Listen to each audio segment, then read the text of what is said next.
front of those guys that I mentioned? How is he in front of And if he Marcus wins, Crawford? and How if is he he in front wins, of Pussy? honestly, he goes up to 1. He's not even undisputed. I He's got not him even at 3, undisputed. So and how if is he he in front wins, of he goes up to undisputed 1. guys? If I said, if I'm gonna tell you, I'm gonna speak out. You damn sure I got Well, you should see my 2 and 3 is tricky. Hey, let me ask you a question. Yeah, girl. Who did My bad. Ugas beat? Who did Ugas beat when he Yo, was an amateur? yo, bro, I have Haney 2, and I got Charlo 3. So imagine how my list switches like He that. beat Errol Spence in Hold up. amateurs. Did this Right? What? nigga just talk about the amateurs right He now? did not beat Are you Errol talking Spence. about the Yes, he did beat amateurs? Errol Spence in Terence amateurs. What are you talking about? Crawford. Yes, he did beat Errol Spence. Okay, Terence so let me Crawford ask you. twice. So let me ask you, since you're an expert on Ugas the beat amateurs, Terence Crawford who the twice. fuck is He beat Tariq Errol Spence. He beat Sapiev? Errol Spence twice as well. Who is the Kazakhstanian guy who fucking outboxed Errol Spence 2 times? God, Tell me He about beat that, since you're an expert on Wait, the wait, hold fucking up. Hey, amateurs. Yeah, you don't know him. Ugas You don't beat know Errol him because Spence. you don't know shit Ugas about the beat Spence amateurs. twice. You just know that Ugas won some little stanky ass fight, but you don't really know shit about the amateur system. So leave that shit alone. Who got Keep it in beat the Errol pros, Spence? Who bro. got beat Errol Spence Fire. twice? Stay on task, You bro. still Keep haven't it in the said a pros, bro. name. You Yeah. still Keep haven't it in the said a pros, bro. name. What about You didn't say a Spence got name. outboxed by the same Oh yeah, dude 2 Custano. What about times, What's his bro. Custano? name? It's Custano. dudes that What beast. about Custano? 5'7", I'm gonna put the Custano. name in What the about private chat, 5'7", bro. Custano? I'm gonna put the Custano name drop in the Spence. private chat for you, nigga. Custano drop I'm gonna put Spence. it in the chat for you. Custano drop Bruh, Spence. say it. Jay. You can't say it. We talking. Jay. It's Jay. Custano Tariq drop Spence. What about that? Sapiev. He's Jay. from What about Kazakhstan. Jay? What about Castano? All you know is where he's from, but you don't know his mama name, No, his I sister seen the name, fucking nothing. fight, you clown. I seen the fucking What's his fight. name? Now go look What's his it up. name? I put his name in the private chat. Go look up What's the his name? fucking fight, clown. Yeah, that Why don't guy's you a just say bum his that he name? fought. Dude, that guy's a bum. That guy's a bum that he fought. You're right. It's definitely definitely That not guy's a bum. that's Don't be having a conversation nigga used to say his name. Andre Zamkov? Who's Andre Kovo? Who's Andre Zamkovo? Hey JB? Yeah, Who's man. Andre Zamkovo? Who's that? Let's keep Who's that that? one pro. Who's that? Who's that?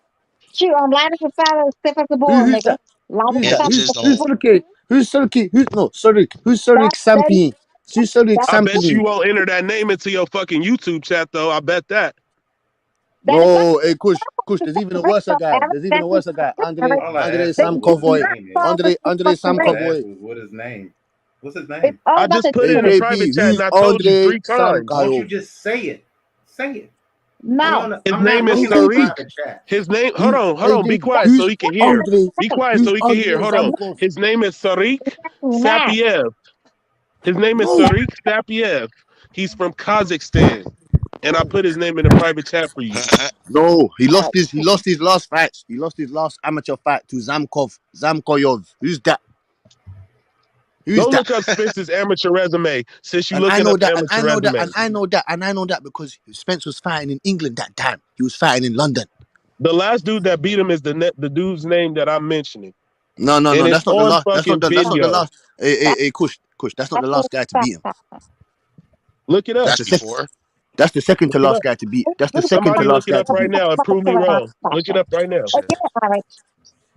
Eric, just so you know, just take your move on, Eric. You know, you my baby Because still. this shit is easy, bro. Come on. I'm gonna let you know on No. Who's this? I told you. I told you.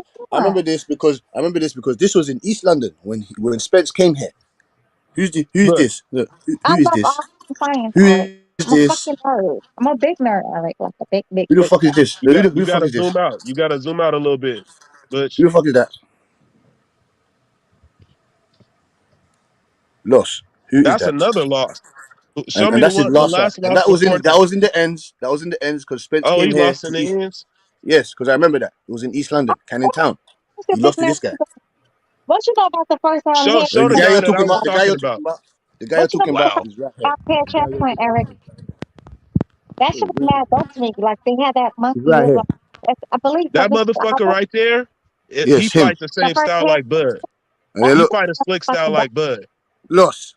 Gary too, though. And who'd he lose to before that? Show that shit. He lost to this guy twice. Oh yeah. Yeah. Look right here. Look. Wow. Dude Right here. outboxed Look. the shit out of Spence, bro. He ain't know what the fuck to do. Right here. Wait, Anyway, we not talking amateurs because that's some clown shit to talk about in the first place. Sona Castano. Castano beat his ass too. And Castano dropped his ass twice. Castano dropped that ass twice. You see We the ain't two even losses. talking about Castano. Two Spence losses. You see the two Spence losses. Lost to the same guy. Castano. Yeah. Look Now up you know how to Then spell it, nigga. lost. Now you know how to spell it. To the same guy, and then he lost to this motherfucker. That was in England. Damn, Jay, man. They just do the This guy. receipt at you. No, I pulled it up, bro. Shoot. Yeah, you pull it up, boy. bro. And then you talk about Now do yourself Stanley. another favor and now go pull up the fight and go watch that. He beat the brakes off of Errol Spence. He beat. Well, you watched that fight. You watched that Since you fight. a research guy, I didn't watch that fight. I didn't go ahead and see pull that it up. fight. I don't even know dude's name. Thanks for Yeah, sharing. you don't want to see that shit either. No, bro, I just looked it up. Like, pause. I just pulled it up.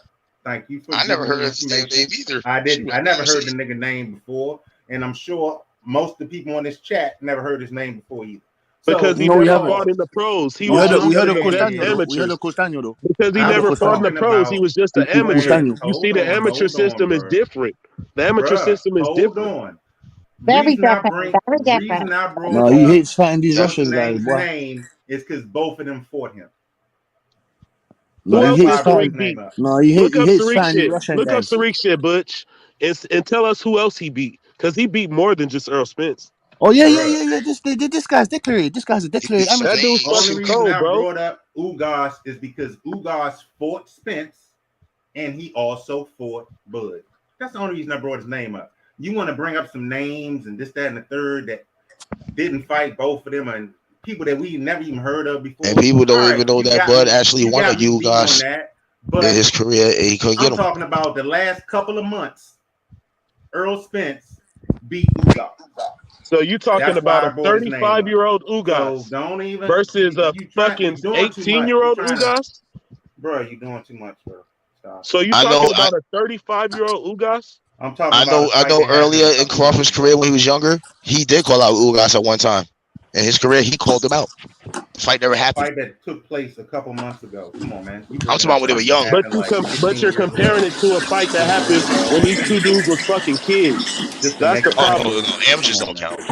But You comparing it to a fight when they were fucking kids, bro. That's what we're. That's the point. Didn't hit the. It didn't. Yeah, hit he already it didn't showed hit the mark, receipts bro. on that, man. He got his ass whooping amateurs. I didn't even know that, so I saw it Yeah, first. like last time I checked, Errol Spence is undefeated. I saw the video the other day. And Watching that that's shit. in He the said this shit. pros. I'm like, oh. Earl Yeah, I'm Spence sorry. undefeated in the pros, bro. I like Spence, man, but damn, that guy did his Only work, man. reason I brought up Ugas because he Your fought triangle theory shit Terence is weak Crawford. because Sean fought both of them in the pros. You ain't getting no credit. Brooke fought both of them in the pros. You just use the shit when you feel like it. Fuck that shit. It fits. Fuck that shit. It don't fit because it don't fit when it's Crawford. Mm-hmm. Okay. You just got selective choosing, and when you want situations to fit your narrative. I'm not being selective, bro. I'm being You are though. productive in the You are time though, because do you frame. get Bud credit? I'm Do you being get Bud credit? productive in the time frame that we're talking about. Do you We're get talking Bud about credit within the for Spence last past couple opponents? months. Yes or no, bro? Earl Do you Spence get fought Bud Bro, credit? I'm You sorry, don't man. get You Bud credit, selective, so man. we You don't want just to hear said it, that but shit. Woods, he's your favorite fighter now. You're selective. Okay. Say less. That's you're selective. You going against the guy that's supposed to be your No, I favorite fighter said in the no. world I because he said lost. I said That's selective. You chose Earl another Spence guy was because he to won. lose, if Earl Spence was to lose against Terence Crawford, he would be the best. But if Terence Crawford loses against Earl Spence, who's the best? Yeah, in boxing, he's the best, but is Spence still your favorite fighter? Thank you. That was. You didn't answer that though. Is That Spence was my is your whole favorite theory, fighter bro. still, or he's I not want your to hear favorite him. fighter? Errol Spence thinks favorite Canelo fighter Alvarez right is now. pound for pound. He's still my favorite Errol Spence fighter. thinks I didn't Canelo say Alvarez he is was pound for not. All pound. right, I that's want to all I hear want that to know. bullshit. Yeah, I said Spence is my favorite fighter right now. Right Win or now, lose? fighting today, he is my favorite fighter. Canelo You Alvarez. heard this right. So he's basically saying when they lose, when he Canelo lose, Alvarez is he's not Spence's his favorite fighter. favorite fighter no more. Yeah, he's the worst type of fan. He's a I did not bandwagon. say he's no. I did not say, bro. I did not He's say. another get the smoke. Okay. That's what he is right now. All I said was that he's the best. He ain't the best of nothing. I'm telling you. Why is it that Errol Spence said that Canelo Alvarez is his favorite fighter and he's pound for pound? That's what Errol Spence says. But you know what, Jay? I got some Canelo not the- respect for you, my Canelo nigga, is because not- at least you ain't afraid Canelo to is not choose. pound for pound right now. No, bro. according to your How favorite Canelo fighter. not Your pound for favorite fighter. pound right now? Your How he favorite not fighter pound thinks for that. pound? Your favorite fighter thinks that Canelo Alvarez is pound He for dropped pound. all the way off the list. Your He dropped favorite all the way fighter off thinks the No, Canelo he's list. still Alvarez on is the pound for list. pound. He's still in the top 10. He's still in the top No. 10. Your favorite fighter Still thinks like that the, he's like, pound for 7. pound.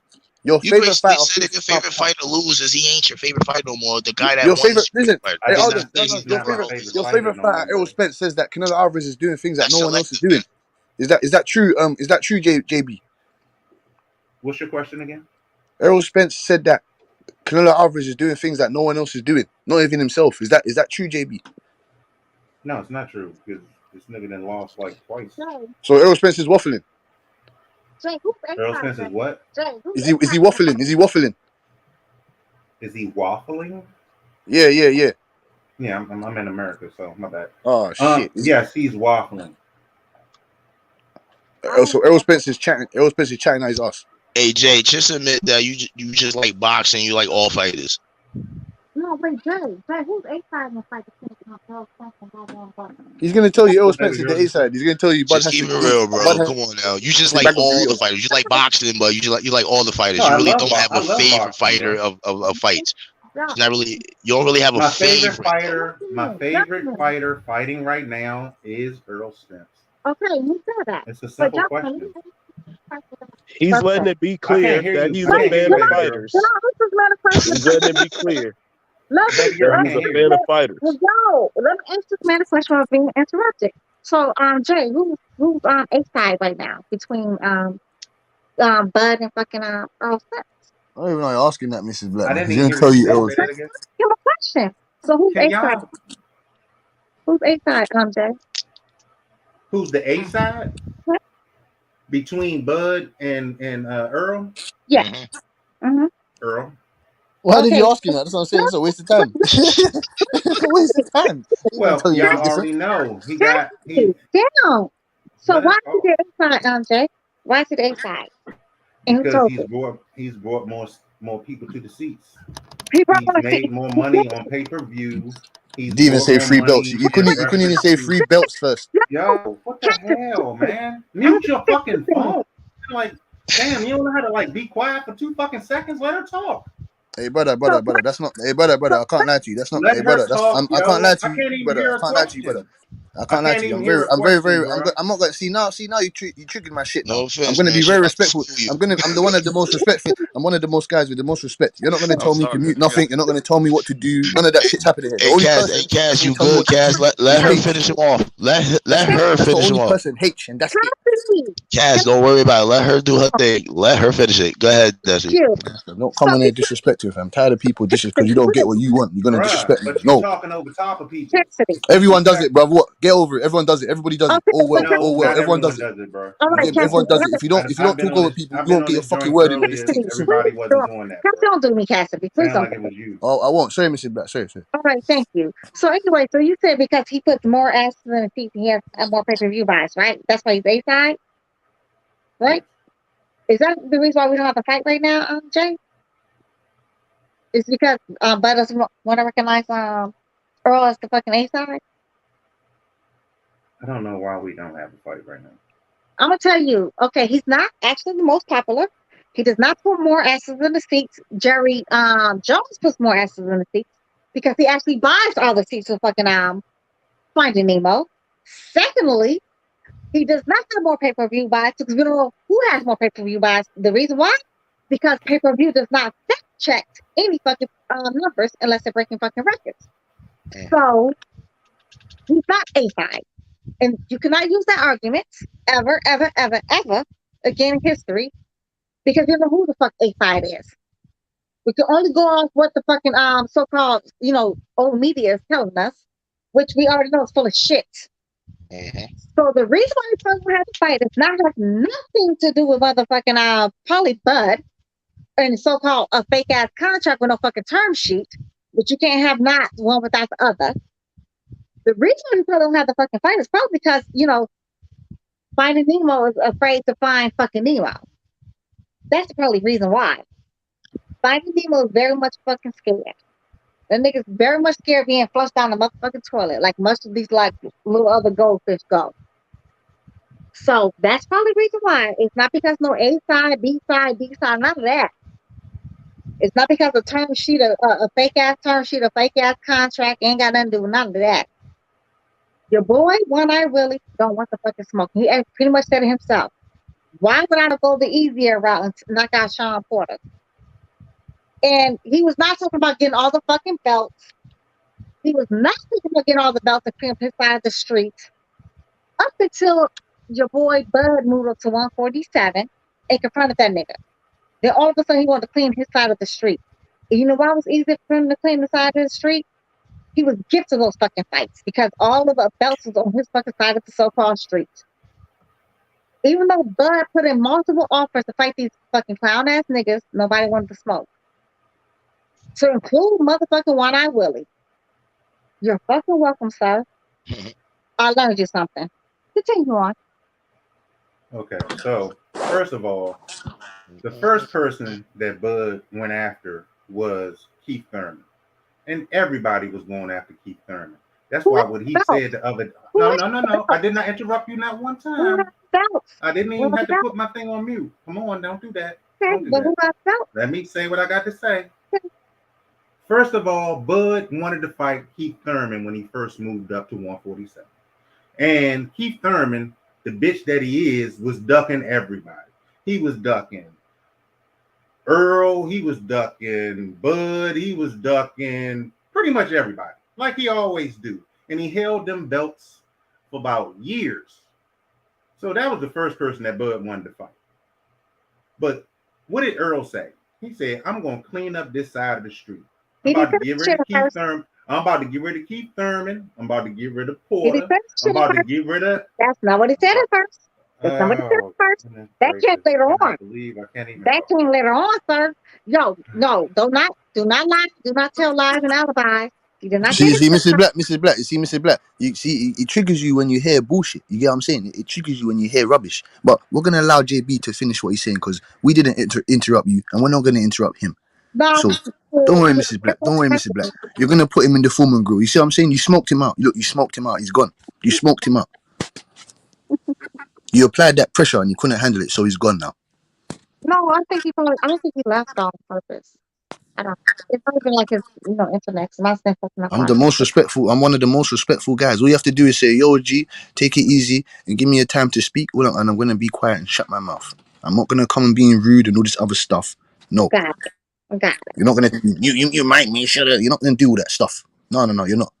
But Jay, but what it is, Jay don't be having like his heart for a fact, so he has to go check his facts. And he gonna come back and tell the truth. So like he came back and told the truth earlier, like he ain't know shit about a term sheet or contract.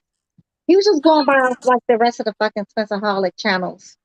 For him fucking make up facts as they go along, make up stories. But the point is though, like none of the stuff that the scenarios of the fucking narratives is not fucking true. He didn't start talking about cleaning up his side of the street up until Bub moved to 147. This nigga was not king up about none of that. He was never talking about none of that shit. Up until Bub moved up. And then when Bub was trying to challenge everybody, Bub was trying to fight him and fucking Keith Thurman. Keith Thurman, he wanted to go fight anybody but Bud.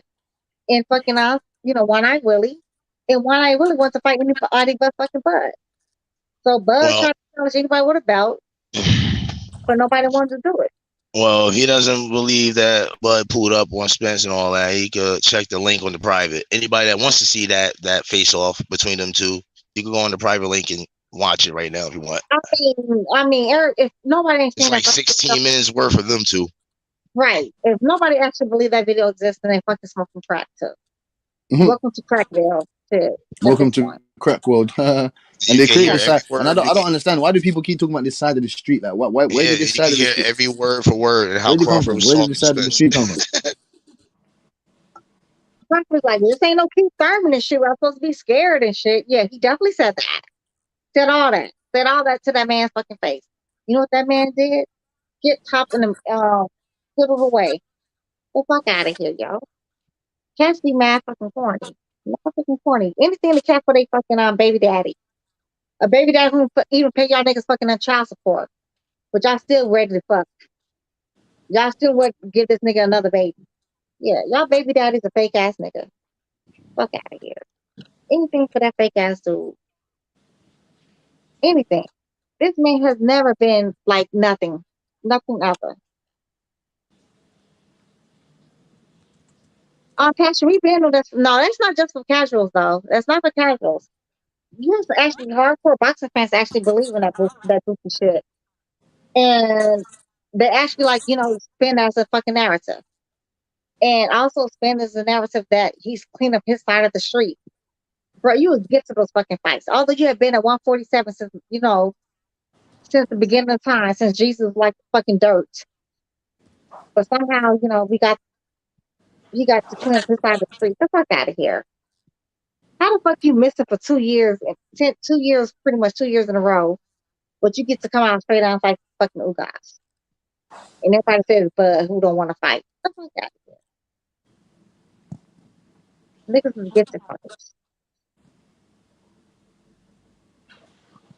But y'all can why would y'all buddy? Jay, why did Jay leave? Hey Butch, why did you grab that man away? Me? You was dropping. I told you smoked him out of there. He couldn't handle the truth or what was going on here. You ran that man away. You came and told him what was going on. You feel me? So I have nothing more. There was nothing more I could have said. He couldn't handle it. He couldn't back his boy Spence to the T. So you know what it is. I told you, man. People getting it misconstrued. Man lost both of the fighters, but I believe Terence Crawford is a better, more dynamic, more dedicated fighter. So he's going to smash up Errol Spence. It's simple as that. The fuck, man. Spence is my guy as well. Spence is my guy as well, man. But he ain't gonna beat Terence Crawford. It's as simple as that. And then I'll be proven. I'll be innocent, as in my verdict will be innocent until proven guilty, until proven wrong. No, but Fuck, man. Spence goes and batters, bud. I'll come back here, like I said, like a man, like a grown man, and I'm gonna eat the crow, eat the shit. Simple. I like Jay though. Jay is pretty cool too, though. Like we Jay, he ain't come back here. That's what I said. If did you hear what he said? Did you hear what he said?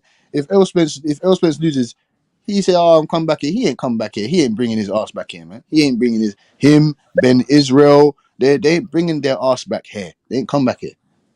Wait, you gotta get the smoke in here and get the smoke about the cat for his boy too. Come on, Mr. Cat. Get the smoke. He's tired. He's smoking weed, man. Get the smoke. Get me. No, man, I'm chilling. I'm having a good night. I see that you guys are doing smoke. What's up? So smoke a lot. Cap 20. Come do your Cap and Cap 20. Come on, Cap 20. I haven't heard the dialogue tree. What's the point? Come on, Cap 2020. I mean, I don't know. Like I said, I don't have a lot of energy for this kind of all the narratives, right? Or the debunking of the supposed debunking of narratives, or the thing on top of the thing. I'm just really interested in the fight. Come on, Cap 2020. I'm not really fighting with fans, right? That part of this promotion is kind of lame to me. Because you're capping right now. You ain't fighting with fans, but you're a fanboy. Cut the bullshit. Yeah, right. I mean, I can't help what you think about me. Like, I don't. I'm not responsible for your delusions. Like, I'm not. No, it is smoke. We have to back ourselves. Yeah, Smoke. I'm not responsible for that. You know what it is? We have to back ourselves, smoke. We have to back ourselves, man. No, I mean, if you have to do whatever you say you have to do. I'm not. No, we have to back ourselves because I told you you got guys like Kush that will come at you. You got guys like Kush that will come at you. You got guys like Ben Israel that will come at you. You get me? You got to just put up your fist, man. You got to put up your two. Yeah, no, I just pick a fighter in a fight. What you guys are into is like whatever. That y'all into some extra shit. Like I said, no, I'm saying to you, small. I'm saying to you, small. That a majority of people are not seeing it how you're seeing it. You get me? I understand how you're seeing it. It's just a fight. You feel me? We don't know the fighters. You feel me? It's just a fight. You get me? Yeah. It's a fan fight. You get me? As in, I mean, like Jerry Jones bought all the fucking tickets and all this fucking weird shit. Like, bro, I'm not into that. Like, I don't give a fuck about none of that shit. But he did. That don't help me. That doesn't help Nate watch the fight at all. That don't mean a motherfucking thing about what's gonna happen in the ring. But he did. Ain't no weird shit. Yeah, I'm just saying. No, to me, it is. I mean, it doesn't have to be weird to you for it to be weird to me. But he did. Like, we don't have to share the same definition of weird when it comes to this. No. Listen, let me tell you why it's not weird. Let me tell you why it's not weird. I'm not into this shit at all. Listen, let me tell you why that's important because they make believe, making it seem like Errol Spence is a star. He's doing this. He's selling all this stuff. That's not a make believe thing. Like Errol Spence, like what they need to do is figure out how to stop getting man down, put all over the fucking fights. If he's not the fucking guy who's the star of the fucking show, like y'all got to stop with this shit. It's dumb. No, it's fucking dumb. It's beyond dumb, actually. It's dumb. Like the idea that like, say this dude's doing pay per view after pay per view after pay per view, but no, it's Terence Crawford who's the real star. Whatever, bro. Like this is fucking stupid. It's a la la land. It's a la la land. But whatever. If that's what you guys want to engage in, go ahead. Knock yourself out. It's retarded as fuck. It doesn't impact one of those punches whatsoever. AJ, you know what? I love your concert, right? I love your concert so much. I'm gonna buy all the tickets for your fucking concert, and I'm gonna tell everybody, you know what? AJ he's the baddest fucking rapper on planet Earth. the fucking ticket. Yes, he puts more action than motherfucking Beyonce. All about our tickets. Make it make sense, AJ. Make it make sense. Oh yeah, I think everybody knows the truth about these seat things. I think they need to stop it. Yeah, right. Is there? Yes. Yeah. Don't smoke. Nobody bought a ticket. Everybody was walking by the stadium and it was like it was tickets on Jerry Jones. Yeah, cloudy. cloudy smoke over here. You know, he cannot. Got it. Like you read the same article and came with a really different conclusion that was untethered from reality. Completely untethered from reality. It literally said verbatim. Actually, H Money showed on her fucking screen. Yeah, I know. It said what it is, but what it said is not what you concluded to mean. What it said, and what your conclusion is are two totally separate things. All his tickets in like two totally separate things. But anyway, like I said, okay, whatever it is, whatever. I don't care that I don't care about this shit at all. I actually don't even care about one way or the other. Like one way or the other, I don't care. If you want to decrease, if you feel like Terence, if you feel like Errol Spence is not a star, okay, Errol Spence is not a star. No possible really is right now. I know, baby. I know. I mean, if you're talking about relative stardom to Terence Bud Crawford, I think the numbers speak for themselves because we see the faces in the crowd. But you can't. I mean, unless he's like somehow they're just like all just were gifted through the radio or something. Jerry Jones is like mailing tickets to people. Everybody, like, you know, Jerry Jones, billionaire, just feels like because he likes Errol so much, he decided to comp 37,000 tickets. Like, okay, if that's what you feel like, then I can't help you with that. But it doesn't really matter about what's going to happen in the fight. We know all that. We know all that. We know all that. But again, baby, you do care. The reason why yes, I care deeply. You found me out. When I say I don't care, it's really because I'm trying to mask my feelings. Because really, I have a whole lot invested of my day in how famous Errol Spence is relative to Bud Crawford. To see who can make more money in this fight. See who gets the biggest slice of the pie. This is really where I spend my energy. You figured it out. Yeah, I know. You got it. You got it. This is some QAnon shit to me. Little baby boy. Yeah, all we have is rumors, and we're supposed to act like we know. We know, baby. We know. We know. That's why you brought up the fact that Jerry Jones. Yes, Jerry Jones, the philanthropist. The philanthropist Jerry Jones, who's just a friend to the boxer, right? All of a sudden, this dude, is not a capitalist fucking pig, right? Not Jerry Jones. What Jerry Jones is, he's running a charity for fighters. That's what he's doing. Okay. Whatever. If that's what you feel like.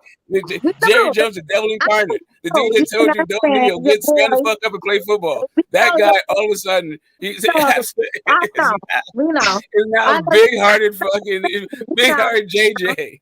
The $1 billion playpen is now the scene of a charity event for a bunch of fucking Texas natives. Like, whatever, man. You say so. I got you. I'm going to Google it. Right? I've seen the article. I'm just saying we have totally different conclusions from that article. Totally different conclusions.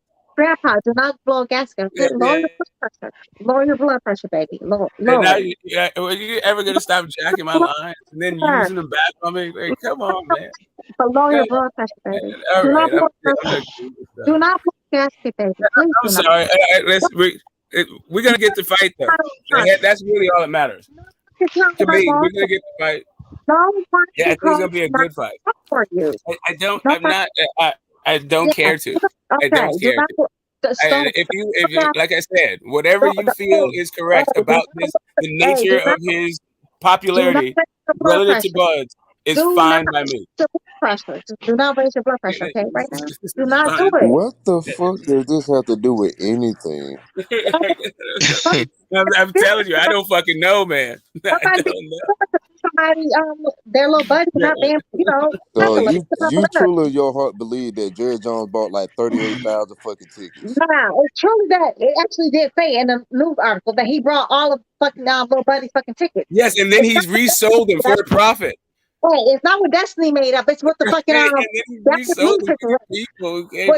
newspaper wrote. It's not what Destiny wrote. It's what the Dallas newspaper wrote. It's not what Destiny wrote. Okay, take away every fight that he had at Cowboy Stadium. He still sold out Stapleton. What the fucking difference?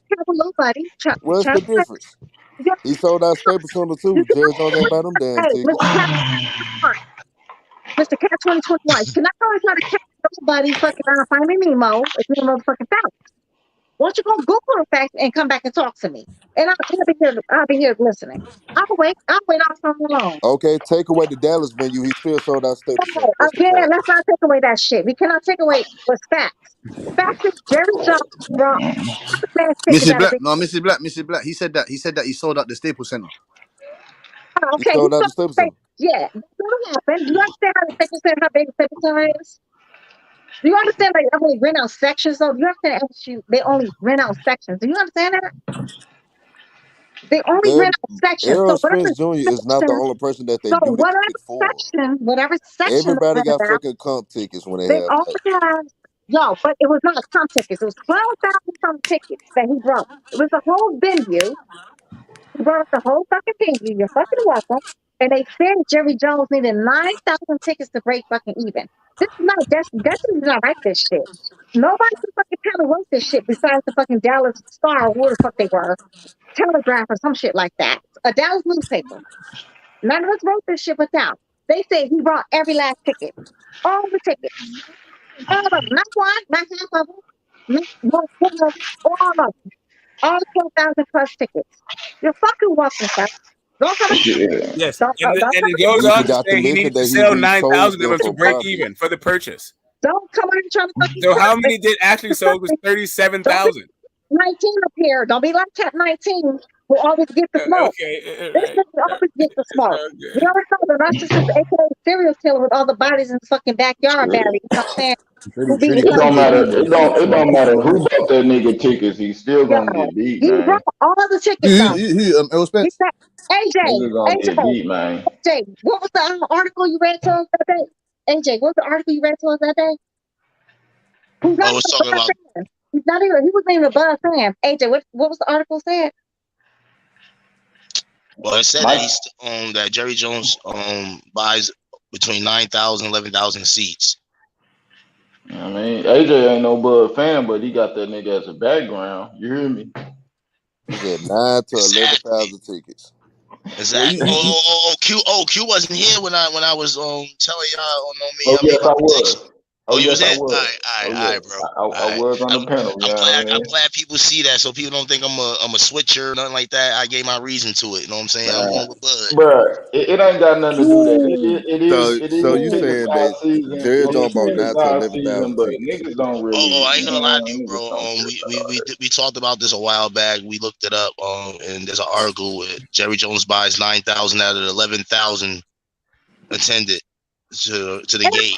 Jerry Jones buys it. My hair style. Ain't no motherfucking wig over here. This is all my motherfucking hair. You tried that shit, little bitch, and you lost. Get your goofy ass the fuck up out of here. That article is definitely out there. Goofy ass. I was saying if he buy 9 to 11,000 tickets for that fight, that's still. I come with a question. Man, this sound like a tax write-off, bro. If you subtract that 9 to 11,000, that's still more than in the venue that the other motherfucker packed out. What? It would. I got a question, bro. Let me ask you a question. Like, why your boy Spence get choked up on the Breakfast Club when Charlemagne confronted him about Jerry Jones buying his tickets?